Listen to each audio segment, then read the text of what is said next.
The Miraculous Journey of Edward Tulane by Kate DiCamillo.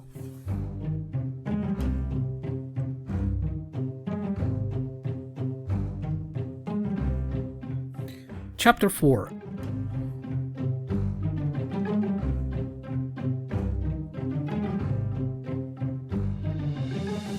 Once there was a princess who was very beautiful. She shone as bright as the stars on a moonless night. But what a difference did it make that she was beautiful? None. No difference. Why did it make no difference? Asked Abilene. Because, said Pellegrina, she was a princess who loved no one and cared nothing for love, even though there were many who loved her. At this point in her story, Pellegrina stopped and looked right at Edward. She stared deep into his painted-on eyes, and again, Edward felt a shiver go through him.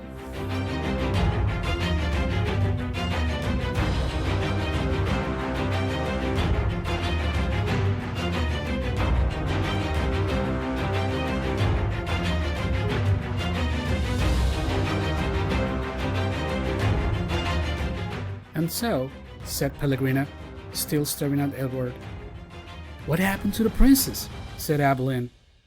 And so, said Pellegrina, turning back to Abilene, the king, her father, said that the princess must marry.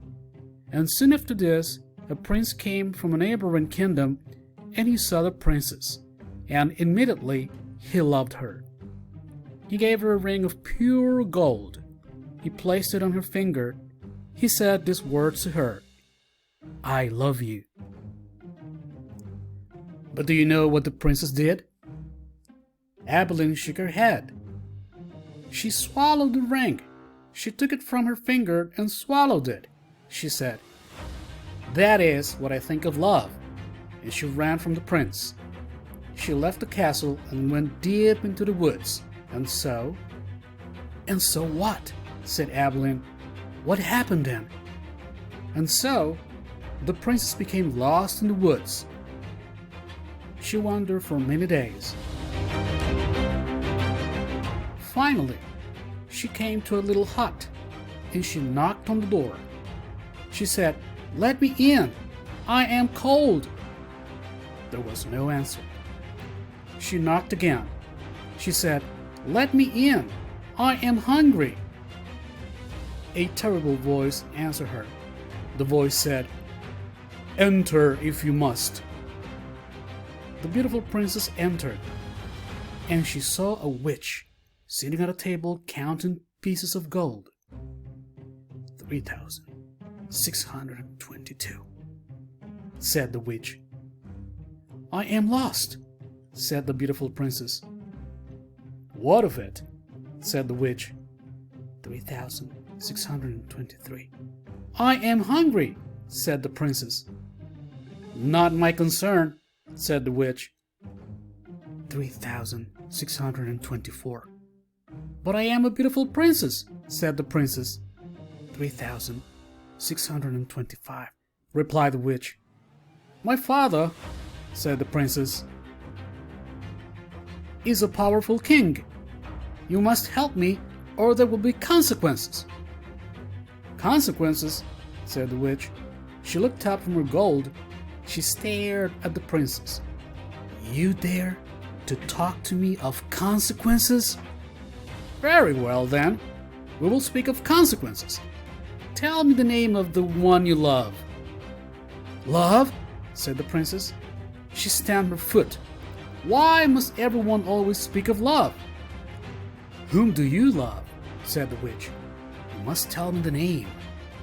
I love no one, said the princess proudly. You disappoint me, said the witch. She raised her hand and said one word. Fourth Fidgery. And the beautiful princess was changed into a warthog. What have you done to me? Squealed the princess. Talk to me of consequences now, will you? Said the witch.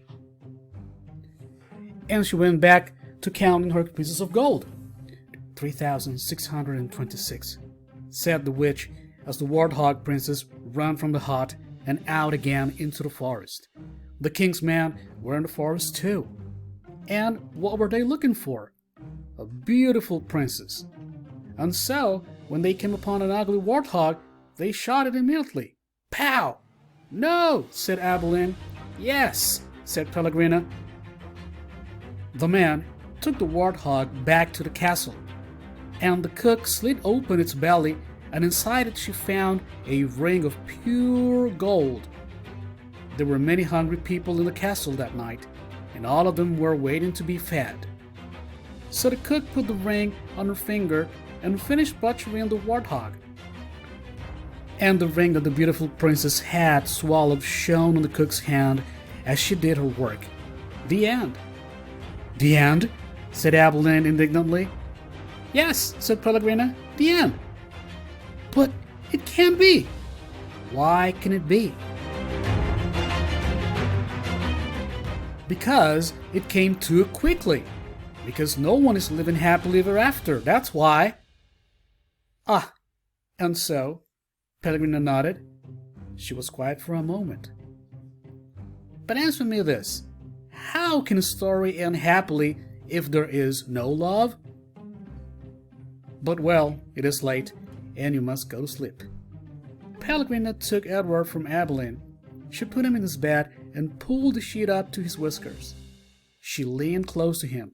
She whispered, "You disappoint me." After the old lady left, Edward laid in his small bed and stared up the ceiling.